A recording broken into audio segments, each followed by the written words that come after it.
Howdy guys, Fourth Judge here again, and tonight we're going over the UFC Fight Night Abu Dhabi, Ankalaev versus Guskov. So let's get into it. First, a little recap of last Saturday. We got a new King of Africa, Dricus du Plessis, came out there, walloped on Kamaru Usman, kind of a beatdown, but yeah, good to see. But yeah, let's get into it, man. The first fight we have on the card is Cody Gibson versus Abdul Hussein. Yeah, man. I think Cody Gibson is one of those, lighter weight Codys where it's like, oh, is this one of those tough white boy Codys? He's kind of tough. He's just not that good. He doesn't have what, that little, you know, tiny tiger that comes out of him, kind of like Cody Durden does, or Cody. Oh my goodness, I'm blanking on the name, but the other Codys you see in the division. Not Garbrandt, but nonetheless, I think he's kind of up too strong against this Finnish dude, Abdul Hussein, new to the UFC, but coming in, having some good knockouts, has a submission as well. So I think he gets it done either first or second round. What do you think? Yeah, I'm kind of agreeing with you on this one. It is the debut, so, the argument for any of these debuts is always going to be at least a debut coming into someone who's already been in the UFC will always be kind of, they're not necessarily UFC caliber tested yet. But like you said, 8-fight finish streak. He was a champion at a smaller organization, so it's not like he was a champion at a bigger one like Bellator or something. But he at least was the best of the class there. But yeah, I just see this one being a little bit too much for Cody. Cody is the bigger guy, but Abdul is going to be the younger, the kind of more explosive guy. He's just great at chaining together takedowns, strong control, on that kind of stuff on the ground. So, yeah, I'm leaning Abdul on this one. I think it'd just be a little bit too much for Cody. Yep, I agree with you. All right, next fight on the card, one that we both think could be a good one. Nurello Aliev, or Aliev, versus Mike Davis. Yeah, man, I think this is going to be a tough fight.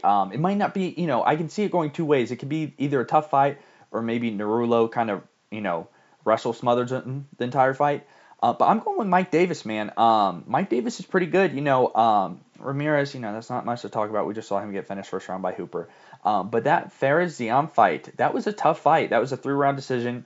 And then beat Natan Levy. I think he has a couple other wins I can't bring to mind right now. But nonetheless, I think Mike Davis can push through, can handle the takedown defense, and then sting him on the feet a little bit. And I don't think Nurullo's had nowhere near the competition that is the fighter Mike Davis. I don't think Mike Davis has fought the best of the best, but I think Mike Davis has fought someone like Fares-Ziam, whereas Nurullo has not fought anywhere close to that level. What do you think? Yeah, I'm going to be on the other side here. I'm going to stick with the undefeated fighter. I do kind of agree that Mike maybe is a little bit more high caliber that we know of right now. I do think that earlier rounds, like early round one, is going to favor Mike a little bit more just with his more finishing threat. He has a lot more finishes under his belt, definitely has more striking power. But I think that this is just going to be one of those kind of, wrestle. I think that's literally is what it's going to come down to is how early do we see Nurullo shoot for a takedown? Yeah. And is it successful? Yep. And that's gonna tell us right there how this fight is gonna go. If he shoots for an early takedown and he gets it, go ahead and just go to the bathroom, grab your snacks now, because unfortunately this is good. I think this is gonna be the narrative to a lot of these fights. Is gonna be does the wrestler fighter get his takedown early? And if it does, then sit back and scroll TikTok for a little while. Yep, I agree with you, man. I totally agree with you. All right, let's get into this next one. Magomed Tuchalov, who is making his debut versus Brendson Ribeiro. Yeah, man, I think this is easy as pie. I think this is Magomed Tuchalov. I think there's odds that this could either be a good quick knockout finish for Magomed, which I'm hoping because like all of his fights are finishes, given he has not fought at the UFC level or close to it yet.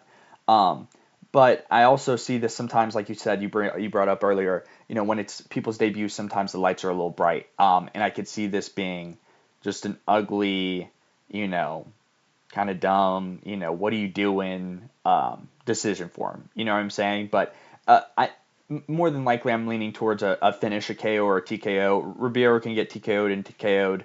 He doesn't have good defense. He swings hard, I guess, for a light heavyweight, but he's not landing if you're a conscious man. You know what I'm saying? He telegraphs horribly. You know, he ain't got much. What do you think of, man? Yeah, I gotta agree with you. And the bet lines, this one's sitting at a minus 750 for Magomed right now.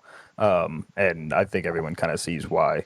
To put a little respect on Ribeiro's name, he does have, a good amount of finishes under his belt, come from KO, TKO, and submission. So like he does have, I guess we can say, a little bit more well-roundedness from what we have seen. But that's just from what we've seen. He has 7 fights in the UFC, and he's won 2 of them. So, yes, we have seen more things from him. None of those things have been, amazing to see. So, yeah, I got to go with Magomed on this one.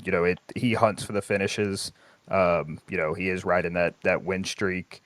Even though that this is a debut and it can get under people a little bit, for being a debut, but being surrounded by like all of the Russian fighters here and, in the United Arab Emirates, like I think that this is, if you're going to have a debut in the UFC, it's going to be the most like home that he could really get for a UFC debut. So, yeah, I'm rocking with Magomed on this one. Yep. All right, man. All right. Next one up. This one could be fight of the night. We've been talking about this one all week. Axel Sola, a little bit of a newer guy in the UFC, which is so crazy to say. I remember when Ismael Bonfim and his brother were new, versus Ismael Bonfim. I think this is going to be a good fight.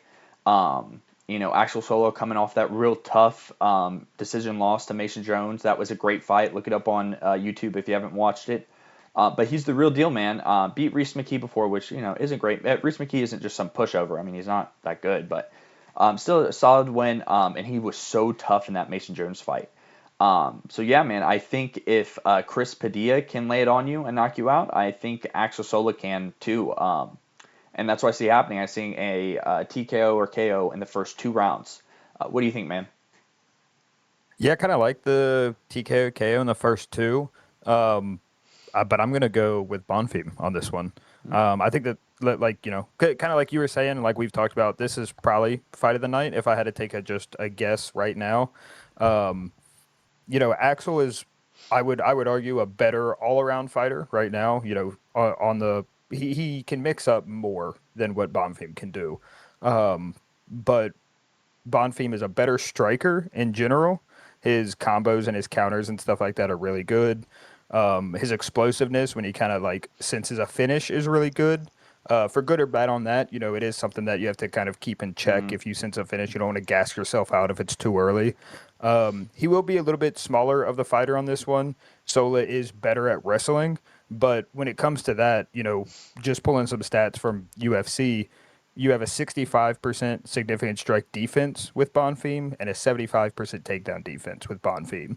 So if he can lean into that, make sure I don't get taken down, then I think that he can beat Sola on the feet. So I'm going against the odds here, and I'm picking Bonfim. Nice. I like it. All right. Next one, Santiago Ponzinibbo versus Sam Patterson. Yeah, man, I think this is pretty easy, for me at least. I see Santiago Ponzinibbo kind of like an OG Michel Pereira. Not as bad, but still kind of had a big rush when he first popped in, got some cool KOs, finishes, and then it's like, oh, this guy really can't go longer than a round, and he's done. Got finished by Rodriguez, given it was round 3. But nonetheless, man, I think Patterson was nervous versus MVP, was really trying to keep the distance, not get clowned on. It just led to a horrible, boring fight. And I think people forgot Sam Patterson's the real deal, man. I think he's a really good striker. He's very tall for the division. And I think he's going to handle Santiago Ponzinibbo. I mean, we saw him go against Page and how awkward that was, but Ponzinibbo doesn't offer near as much of a threat on the feet. So I think he's going to be able to go to work on him. I'm not too worried about what Ponzinibbo has coming at him. What do you think, man? Yeah, this one is, I got to pick Patterson with you, which kind of sucks. I'm a big Ponzinibbo fan. I've been a big fan of Ponzinibbo basically from his start. I remember his Strickland fight back in 2015. So if we're doing UFC math, he beat a champion in Sean Strickland. So maybe he's on his run at 40 or whatever he's at now. But no, I think that this is just going to kind of come down to Ponzinibbo is a good test. I think that's the best way to see him. It's not like I don't want to call him a gatekeeper because it's not like he's beating a whole bunch of up and comers, but he's not a slouch either. So I think he's a good kind of stepping stone for a lot of these younger guys. And Patterson is just that. He's going to have the height, reach advantage, the younger fighter. He has 8 first round finishes, has KOs and subs under his belt. So I think that this is just going to come down to Patterson kind of, as long as he doesn't get hit by like a crazy Ponzinibbo, overhand where he gets knocked out or something like that. I think that this is just kind of Patterson's night to run away with. Yeah, 100%, man. 100%. All right. All right, next up we have Mohamed Said versus our white boy, Dustin Jacoby. Like we always say, man, we love our white boys. We love our white boys, especially when they fight like Dustin Jacoby. Stand-up guy, loves to bang. And yeah, that's what I see him doing here, man. We have a newbie on the scene. Coming in with an impressive record, right? Like always, bunch of finishes. But man, I think Jacoby's another level, man. Before this, he was a kickboxer, a really good one. And he's had a good time in the UFC. Some tough decisions going against him, but outside that, man, he's a tough fighter. What do you think? Yeah, I'm 100% with you. I think this is going to be either a round 1 or early round 2 Jacoby TKO kind of finish. Yeah, Saeed's coming in 9-0, but this is his debut. He's got good finishes, but I think the level of finishes that he had versus jumping into a fight like Jacoby, who has, over 30 professional fights, if I remember right. Like you said, a great kickboxing record as well. Like, it's not someone who is going to be a walk in the park for your debut in the UFC. So, I think if Jacoby can kind of mix in some leg kicks, slow down Saeed a little bit more, take some of that kind of knockout power that Saeed might have. I think Jacoby is going to take this one. Like I said, late round 1, maybe early round 2 TKO. Yeah. Yep. I agree, man. All right. The big boys. Valter Walker. Scariest looking man. Versus my big boy, Thomas Petersen. Yeah, man. Walker's been on a run with his heel hooks.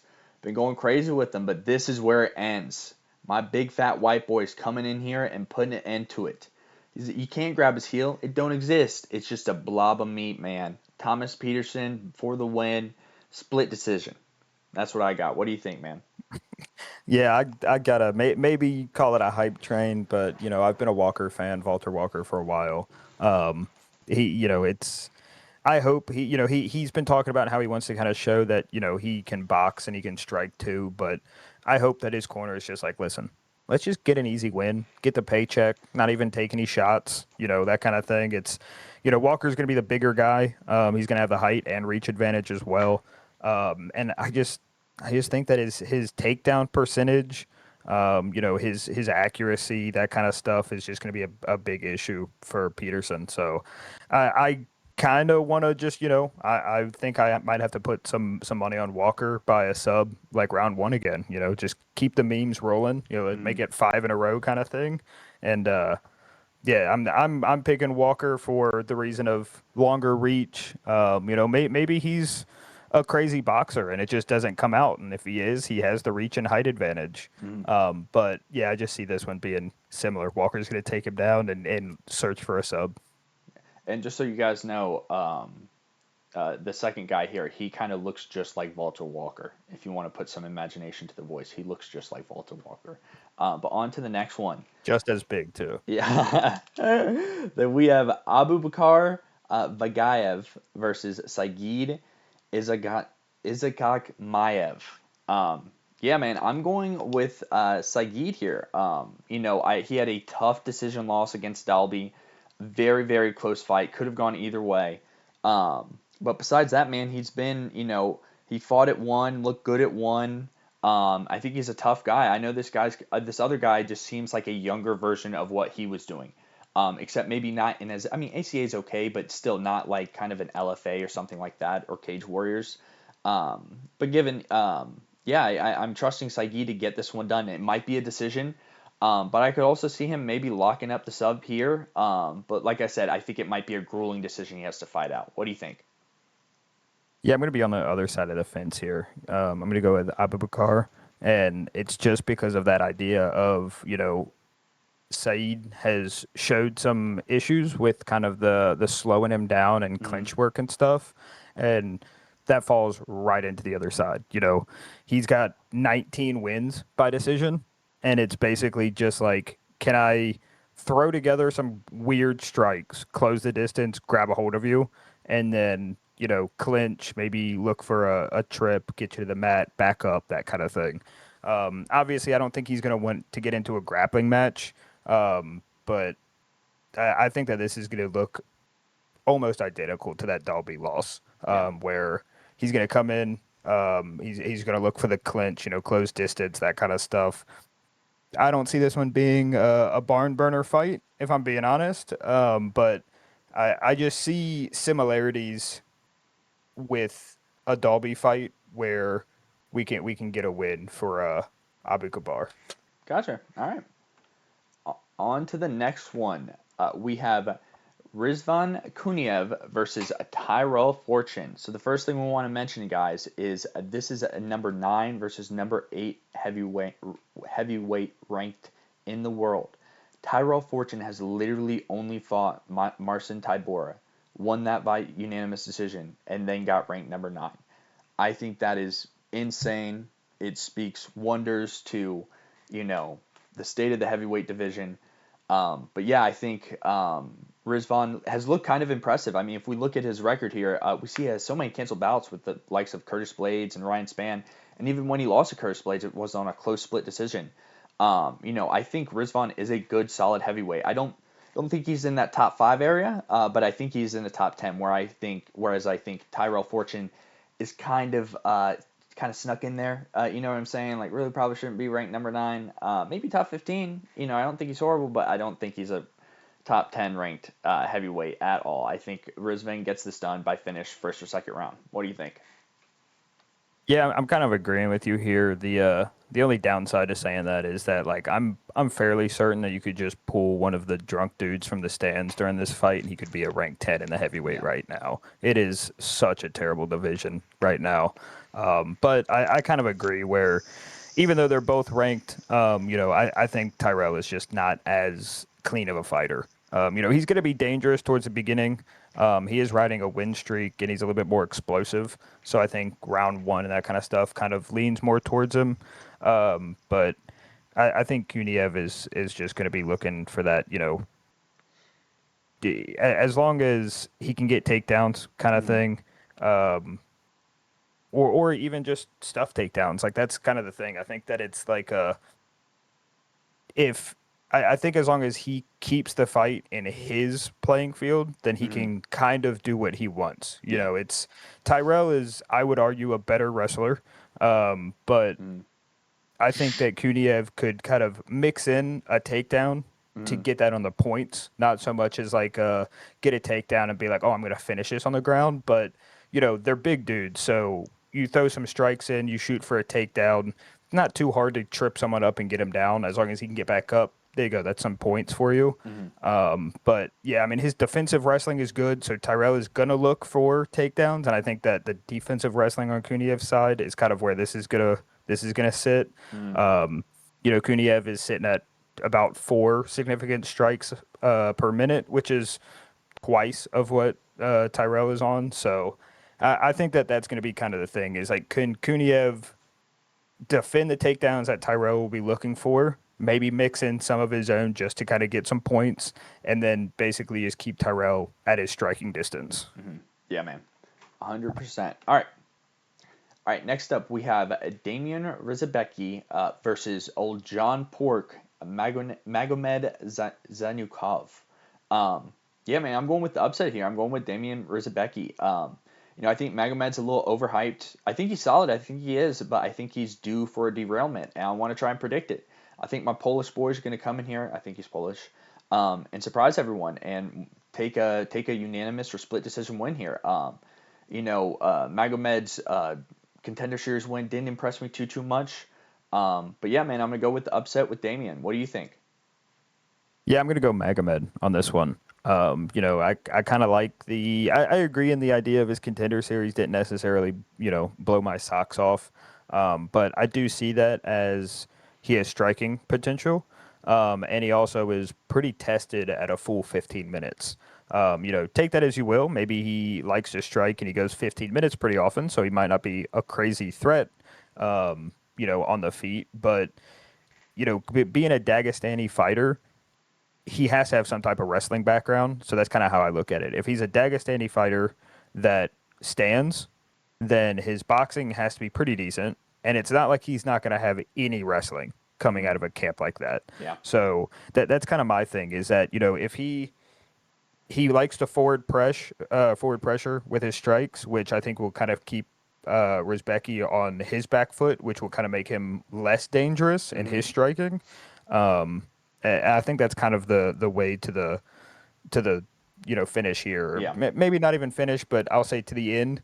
I wouldn't be surprised if this is just a decision for Magomed. That's kind of how I would be leaning to this. He can wrestle. He definitely can outstrike, and I think he can out cardio. So all of those things together just kind of shows to me that this is probably going to be a decision for Magomed's side. Yep, I'm excited. All right. Next up, we have Wellington Turman versus Islam Dulatov, known as the model from Germany, now not repping Germany. I think he reps Turkey, or however they say it, Turkayev. But yeah, man, I think the odds kind of reflect what I'm thinking. I think this is going to be a walk in the park for Dulatov. I think Turman's tough, can take a beating, but man, you lose to Petrosky, you should be shot. I think Dulatov gets this done. I think finish, maybe second or third. I don't see him getting it done early. Like I said, Turman's a little tough, but I see him finding the finish here at some point. What do you think, man? Yeah, I'm gonna agree with you completely. Turman's side, he does have a little bit better grappling. I don't even want to say better grappling. His grappling is good. He has good clinch work and that kind of stuff. But I think that this is just falling into Islam's side completely. First round finish TKOs on his side. Gets takedowns pretty well. I think he has 100% takedown accuracy, if I remember right. I think that this is just going to be kind of his fight to lose, basically, is what this is going to come down to. The only thing that's kind of the big unknown for him is going to be a gas tank. So, can Thurman stay alive? And then we see that there's just a giant cliff fall off from Islam later in the rounds, possibly. Yep. But, 11 round one finishes in his career. It's just, I think that it's just kind of too crazy for him to falter at this one. And I think the odds are agreeing with us on this one. Yeah, 100%. The next fight we have is Astro Boy Steve Erceg versus Ramazan Temuriev, our co-main event. I gotta lean with our white boy. I mean, he is a white boy. He's Australian. I love our American white boys. But I still do love Steve Erceg. I loved him ever since that Matt Schnell knockout, beautiful knockout. They play it literally every 2 or 3 months. And how can you not love him, man? He looks like Michael Scott from The Office. And on top of that, I think he's a very good fighter. Had a very close fight with the, previous champ, quotation marks, Pantoja. Really tough fight. One of his toughest he's had. Where a lot of guys get demolished. So I think Steve Erceg can bring that in here against Ramazan. I think Ramazan looks tough. I think that win against Charles Johnson was good. It was a close win. But I think he's a very tough fighter. But I think Steve Erceg can be even tougher here, play the smarter fight, play the distance fight, and get this done probably by unanimous decision, is what I'm guessing. What do you think, man? Yeah, I'm pretty 50-50 on this one. If it's going to decision, then I'm leaning with you. It would be an Erceg decision. When you're looking at the stats between the guys, they're almost dead even with significant strikes and takedowns, almost everything across the board other than the reach. Erceg's going to be leading with a 5-inch reach advantage. The thing that Ramazan has on his side is just being fast and aggressive. Erceg isn't known as a super fast, round one kind of fighter. Great at making the adjustments kind of in the corner between that round 1 and 2. So that's kind of how I see this going, is basically going to be, does Ramazan kind of rush in, fast, aggressive, make some exchanges nasty, land some good combos, get Erceg out early? if it goes into that round 2 and 3, then I think that's when you kind of start getting into the Steve's realm. He's a slower starter. He is hittable, so that round 1 is going to be the danger for him. But I mean, like you said, he's been in fights with some of the best to ever do it. So it's not like he's going against someone who is going to be a new challenge for him. So I think if it's a round 1 stoppage, you got to go with Ramazan here. If it gets into that round 2 or 3, then I think Urseg is going to maybe just kind of keep him at range and beat him out on points, probably 2 rounds to 1. Yeah. Yeah, man. Looks like a tough fight. I'm excited for this one. All right. On to our main event. We have Magomed Ankalaev versus the Hitman Bogdan Guskov. So this was originally supposed to be Khalil Roundtree. He's out, and Bogdan came in, maybe a week, 2 weeks, 3 weeks ago. So not insane short notice, but still pretty short notice. His Jan fight is now split off. And Jan's fighting, oh my goodness, Jan's fighting, I think Navajo Sterling. But nonetheless, man, I hate Magomed Ankalaev. Boring, loser, ugly. Yeah, I'm going with my hitman, man. I want Bogdan to get this done. I want Bogdan to catch him with something hard, get him out of there around maybe 3 or 4, something in the late. To me, it really comes down to, can he defend those takedowns? He also has to stay safe on the feet. I hate Magomed Ankalaev, man, but I'm not dumb. I know he has decent striking. So you got to stay safe on the feet, and you got to defend the takedowns, which is tough to do. But if you can do that, he has power. We've seen him put people away, and I want to see it here. But yeah, what do you think, man? Yeah, I'm taking Ankalaev in this one. Kind of agreeing with everything you said there, where it's, Ankalaev is, he's a good wrestler, good striker. He's big. It is going to kind of come down to one. Ankalaev has had, 4 months of preparation. It's not the same fighter that maybe he's been preparing for, but he's had a full, timed out fight camp. So he should be in the best shape that he can be coming into this fight. And then all you got to do is just change up your game plan a little bit. But I think the big factor that I'm curious to see on Magomed's side is going to be is he KO shy at this point? The knockout was kind of the first one that we really ever saw in his career.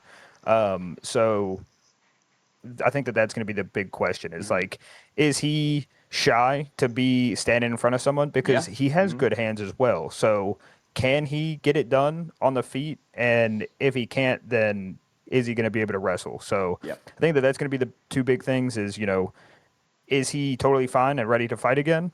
Can he get takedowns if he wants them? I think that he's good on the feet. I actually have this kind of almost the opposite of what you have, but in the later rounds. I have this for Magomed by TKO round 4 or 5. So I'm leaning on the Magomed's gas tank as well. We've seen him in those later rounds where it's a little bit more up in the air for Guskov. So I think that's kind of what I'm leaning on here is I think it's going to go later rounds. I think if Magomed is the attacker with the wrestling, it takes a lot more energy to be the defensive wrestler. So if it's not done early, then I think that Guskov is just going to be so shot late in the rounds that Magomed is going to be able to kind of put it on him towards the end there. Yeah.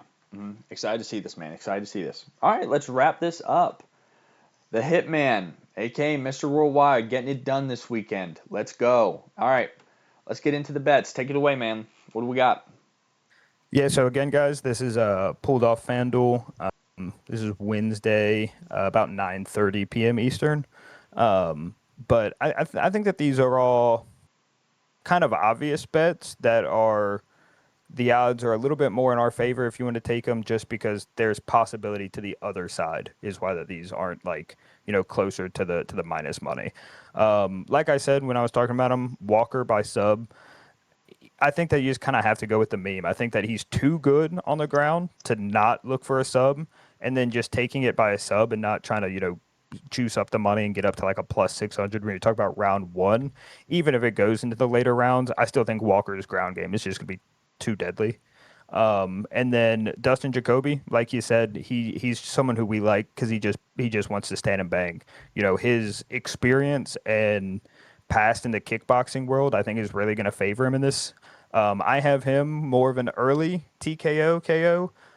But again, it's let's play it safe and just go method of victory. I'm going to go with Jacoby KO TKO. And then I got a parlay kind of built in. The Dudlov for KO TKO and then Ankalaev by a KO TKO. That's only a plus 110, kind of, weighted because it's pretty obvious on the Dudlov fight. But I personally think that Ankalaev, again, like I was saying, is going to kind of get it done with punches towards the end there. So that's why I kind of put those parlays together so we could get a little bit of money off that one. Nice, man. I like it. And that THO, for everyone who wants to know, that's because Ankalaev is a bore fest and just wrestles them. So that's total hump out, or technical hump out. That's what we'll call it. But yeah, man, that wraps up our video for the week. Check back in next week. We have another card. But yeah, man, excited to see these fights. And on to the next one. All right, everyone have a good one.